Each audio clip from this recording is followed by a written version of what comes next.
Alors, sur le Cruising World de ce mois-ci, un article assez intéressant sur un petit bateau pour une grosse urgence. Alors, un document de 3-4 pages là sur le radeau de survie avec ce qu'il y a à l'intérieur, ce qu'il faudrait amener en plus donc dans un grab bag, ce qu'ils appellent le sac étanche. Voilà, de la bouffe lyophilisée, des fusées de détresse. Et puis ils montent deux gars dans un radeau, puis ils parlent un petit peu des balises de détresse. Et là, nous, on va en parler beaucoup pendant cette vidéo. Bonjour les voileux, bonjour les voileuses. Allez, on continue avec nos vidéos techniques, une vidéo sur la survie. Plus précisément sur... vous avez ma vidéo sur le briefing de sécurité. Beaucoup de commentaires là-dessus, comme quoi je suis trop ferme. Bref. J'ai expliqué dans ce briefing-là que... donc c'est des chiffres... Moi, je suis certifié par Sweetleak, qui est une compagnie américaine qui fait des radeaux de survie. Ils font tous les radeaux de survie des avions et pratiquement tous les radeaux de survie et les gilets de sauvetage pour l'armée américaine et les avions américains. Donc ils savent à peu près ce qu'ils font. Et Sweetleak, ils ont des chiffres qui sont internationaux et qui disent qu'il y a une survie sur deux, quand elle est déclenchée, qui se gonfle et qui se dégonfle. Donc il y a un système pour la regonfler, mais là c'est pas moi qui le dis.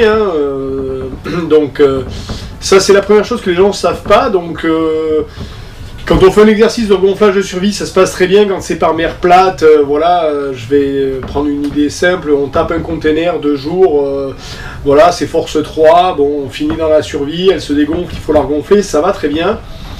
Par contre, si c'est de nuit par force 7 et que on est obligé d'aller regonfler le machin, ça se passe pas bien. Donc ça c'est la première chose que je voulais donner, je donne ça à tout le monde, c'est important que vous le sachiez. Et la deuxième chose que vous disent pas les vendeurs de radeaux de survie, c'est qu'une survie, quand elle se gonfle, si vous êtes dans des grosses conditions, quand vous allez la percuter, vous la laissez attachée au bateau, elle va se gonfler. Il y a une chance sur 2 que sous l'effet du vent, elle se retourne. Donc ça c'est normal. Ce qui se passe, c'est qu'une survie pour 4, si tu es tout seul, tu sais pas la retourner, tu sais pas la remettre à l'endroit. Une survie pour 8, si vous êtes 2, vous ne savez pas la remettre à l'endroit. Une survie pour 6, si vous êtes 2, vous ne savez pas la remettre à l'endroit. On ne sait remettre à l'endroit à peu près une survie qui est du nombre de passagers qu'on est ou qui est 2 fois plus grande. Donc si vous êtes 2, c'est une survie pour 4. Donc si vous avez un bateau qui est fait pour 8 personnes et que 90% du temps vous naviguez à 2, avoir une survie pour 8, c'est une erreur. Parce que si un jour vous la percutez par gros temps et qu'elle se retourne, vous n'arrivez pas à la remettre à l'endroit. Donc ça, je vous en fais cadeau, c'est les 2 infos que je voulais donner à tout le monde. Sachant ça, j'avais expliqué dans cette vidéo que ce qui est recommandé dans tous les stages, étant capitaine, j'ai fait le stage STCW 95, 98 et 2000 sur la survie en mer.